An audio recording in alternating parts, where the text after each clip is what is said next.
অনেকদিন পরে আবার এখানে উপস্থিত হয়েছি। আজকে আমার টপিক যেটা সেটা হচ্ছে যে ট্রান্সফরমেশন আফটার রিটায়ারমেন্ট। সত্যি সত্যি দেখো, কাগজেও দেখি, দিদি নাম্বার ওয়ানেও দেখি, প্রতিদিনই কেউ না কেউ হয়তো একাকিত্বের জন্য একটা ভুল পদক্ষেপ নিয়ে নিচ্ছে।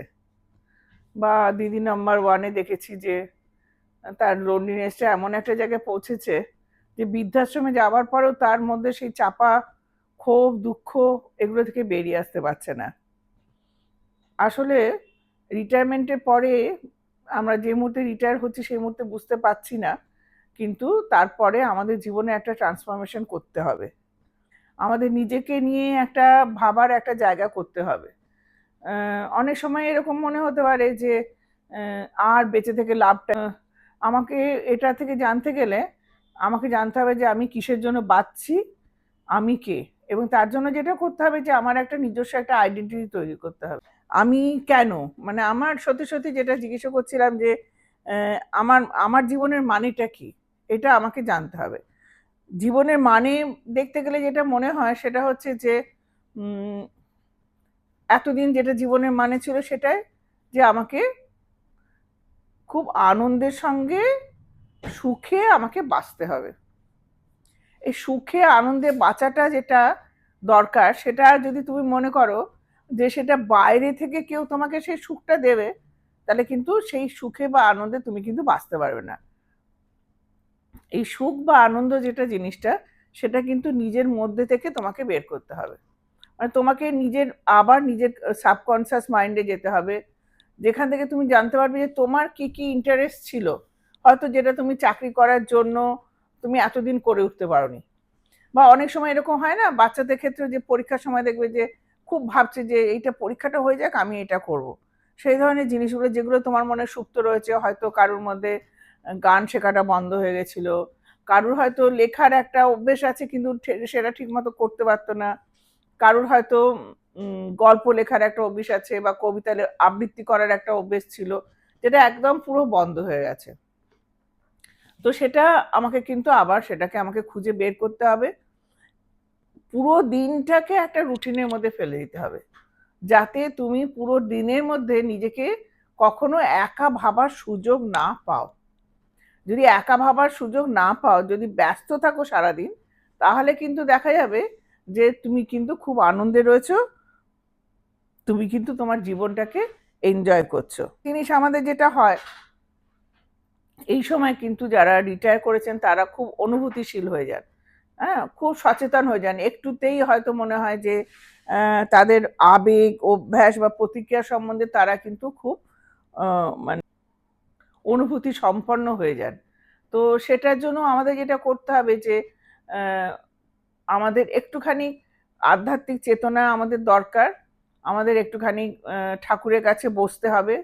বসা মানে এইরকম নয় যে আমি পুজো করছি, যদি আমার মনে হয় যে না আমি অতটা ধার্মিক নই, সেই জায়গাটা না হলেও আমাদের নিজের প্রতি একটা নিজের চেতনা, সেটা করতে গেলেও যেটা করতে হবে যে মাইন্ডফুলনেস।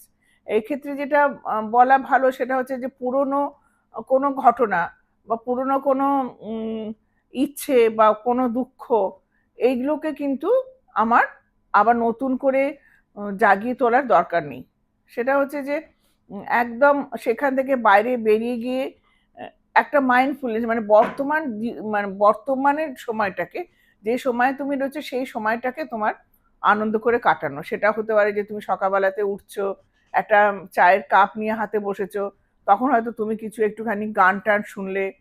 তারপরে তোমার যেটা ভালো লাগা হতে পারে, কারোর সেটা ঘর সাজানো, কারোর হতে পারে গার্ডেনিং করা, কারোর হতে পারে একটু কুকিং করা, এই ধরনের কোনো কাজের মধ্যে নিজেকে রাখা। এবার আর একটা জিনিস আমি আজকে শুনলাম, যেটা যে দিদি নাম্বার ওয়ানে, সে যেহেতু চাকরির জায়গাটা ছেড়ে দিয়েছে, তেমন কোয়ার্টারটাও ছেড়ে দিয়ে তারা অন্য জায়গায় চলে এসছে, সেক্ষেত্রে দেখা যাচ্ছে যে সেখানে এসে তারা নতুন সম্পর্ক করতে পারছে না। কিন্তু দেখো, এই ইন্টারনেটের যুগে আমরা কিন্তু একটা সোশ্যাল ফ্রেন্ড কিন্তু আমরা করতেই পারি। একটা যে কোনো একটা সোশ্যাল গ্রুপ যেটা আমার পক্ষে উপযোগী, সেটা কিন্তু আমি কিন্তু বেছে নিতেই পারি। তো সেরকম একটা গ্রুপের সাথে আমাকে করতে হবে। যদি কিছুই না থাকে, তাহলে তোমার একটা মর্নিং ওয়াক বা একটা ইভিনিং ওয়াকের একটা ব্যবস্থা করতে হবে, যেখানে তুমি দেখবে যে তোমার মতো অনেক মানুষ হাঁটছে, এক্সারসাইজ করছে, নিজেদের মধ্যে একটা তোমার সাথে যদি কথা না বলে তাহলেও কিন্তু ওই যে সবার মধ্যে তুমি আছো সেরকম একটা উই ফিলিংস তোমার হবে।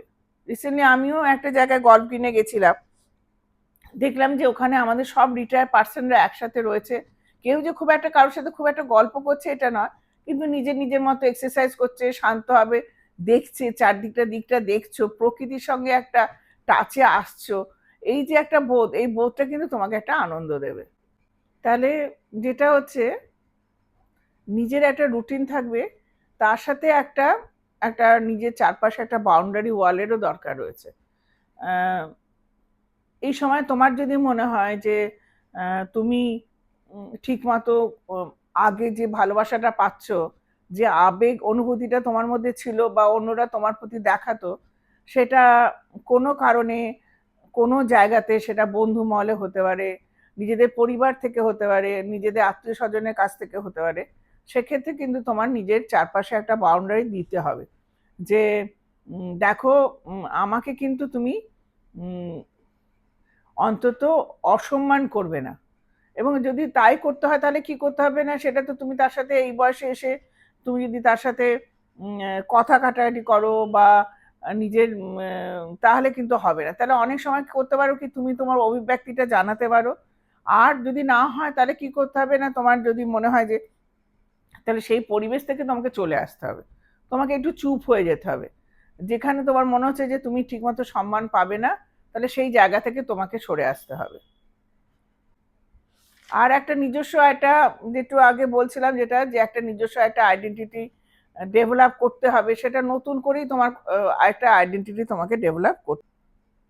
আর যেটা ভগবানের কাছে প্রার্থনা, বা আমি যেটা বলছিলাম যে মাইন্ডফুলনেস হবার জন্য একটা জিনিস আমাদের করতে হবে, সেটা হচ্ছে যে যেগুলো ভালো স্মৃতি সেইগুলোকে কিন্তু তুমি রিক্যাপচুলেট করতে পারো, সেগুলোকে আবার মনের মধ্যে নিয়ে আসতে পারবো। এবং তার জন্য যেটা, সেটা যে তোমাকে একটা গ্র্যাটিফিকেশন করতে হবে, সেটা যে তুমি সত্যি সত্যি এত এত জিনিস তুমি পেয়েছো, এইগুলো ভগবান তোমাকে দিয়েছেন, সেইটা কিন্তু তোমাকে করতে হবে। গ্র্যাটিফিকেশন শুধু ভগবানের কাছে না, এই যে প্রকৃতি, এত সুন্দর প্রকৃতি রয়েছে, তুমি এত সুন্দর করে এখনো পর্যন্ত হাঁটছো, কথা বলছো, তুমি চারপাশে যাকেই পেয়েছো কেন, তোমার যদি মনে হয় যে তোমার কেউ নেই, অন্তত যদি একটা বাড়িতে যদি তোমাকে হেল্পিং হ্যান্ড হিসেবেও কেউ থাকে, তার সাথেও কিন্তু তুমি কথা বলে তোমার কিছুটা সময় তুমি অতিবাহিত করতে পারো। এবং এক্ষেত্রে তুমি তাদের সম্বন্ধেও তুমি কিন্তু জানতে পারো যে তারা কি করছে, তাদের পরিবেশে কি রয়েছে, তাদের কি ধরনের অসুবিধে রয়েছে। তোমাকে যে কোনো জায়গাতে যার মানে সেখান থেকে হয়তো তোমার একটা বড় একটা যোগাযোগ হবে, সেই রকম একটা জায়গা হবে। কিংবা ধরো এই যে আমাদের সোশ্যাল গ্যাদারিংস থাকে না, সরস্বতী পুজো বা একটা আমাদের হাউসিং এর ভেতরে একটা দুর্গা পুজো, এইসব জায়গাতে তোমাকে কিন্তু যুক্ত হবে। দেখবে যে এইসব জায়গাতে তুমি যদি গিয়ে চুপচাপ বসেও থাকো, তোমার কিন্তু সেই জায়গাটাতে তোমার সময় কেটে যাবে। যেখানে মানুষ কথা বলছে, ঘোরাফেরা করছে, নড়াচড়া করছে, তার মধ্যে দিয়েও কিন্তু তুমি নিজেকে এনগেজ রাখতে পারছো। সব থেকে বড় কথা যেটা, তোমাকে কিন্তু এনগেজ থাকতে হবে। চাকরি করে থাকো, তাহলে তোমার হয়তো কোনো একটাতে একটা একটা কি অভিজ্ঞতা হয়েছে, বা তুমি হয়তো একটাতে সত্যি সত্যি খুব এক্সপার্ট। যেমন ধরো তুমি হয়তো স্কুলের টিচার ছিলে, বা তুমি হয়তো ডাক্তার ছিলে, যে কোনো কিছুতে তুমি হয়তো এক্সপার্ট। তো তুমি তোমার সেই এক্সপার্টাইজটা কিন্তু তুমি ভলেন্টারিলি তুমি কিন্তু কাজে লাগাতে পারো। যে জন্য আমরা আজকাল দেখি যে শুধু অর্থের জন্য নয়, নিজেকে ব্যস্ত রাখার জন্যই অনেককে দেখি আমরা যে চাকরির জায়গা, কোনো একটা জায়গাতে নিজেকে ভলেন্টারি হোক বা অল্প টাকার বিনিময়ে হোক নিজেকে কিন্তু যুক্ত রাখছে। আর সবারই একটা প্রিয় সাবজেক্ট থাকে, সেই নিজের সেই সাবজেক্ট সম্বন্ধে কিন্তু তোমরা যথেষ্ট, আমরা প্রত্যেকে পড়াশোনা করতে পারি।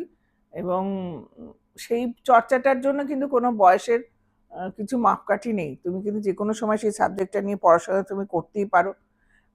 সেই সাবজেক্টের ওপরে যদি অনলাইন ক্লাস হয়, তাহলে তুমি সেগুলো কিন্তু অ্যাটেন্ড করতে পারো। করতে গেলে তোমাকে যেটা করতে হবে, তোমাকে কিন্তু মাঝে মাঝে তোমার কমফোর্ট জোন থেকে বেরিয়ে আসতে হবে, তোমাকে চ্যালেঞ্জ অ্যাকসেপ্ট করতে হবে। যদি তুমি চ্যালেঞ্জ অ্যাকসেপ্ট করো, তাহলে তোমার নিজস্ব একটা আইডেন্টিটি তুমি কিন্তু তৈরি করতে পারবে, যেটা কিন্তু মনে হয় যে তোমার আমৃত্যু তোমার সাথে থেকে যাবে। এবং সেটার জন্য তোমাকে একটুখানি চিন্তা ভাবনার সময় দিতে হবে। তো আমার মনে হয় তুমি যদি মনে করো যে আহ, এইরকম করে তুমি তোমার লাইভলিহুডটা তুমি কাটাতে পারো, তুমি, আমরা বলি না যে এরপরে সারাটা জীবন সুখে বসবাস করিল জয়ের সাথে, ফুলফিলমেন্ট এর সাথে, তাহলে কিন্তু তোমাকে এই রাস্তাগুলোর মধ্যে দিয়ে যেতে হবে। এছাড়া দ্বিতীয় কোনো রাস্তা নেই। আজ এই পর্যন্তই থাক।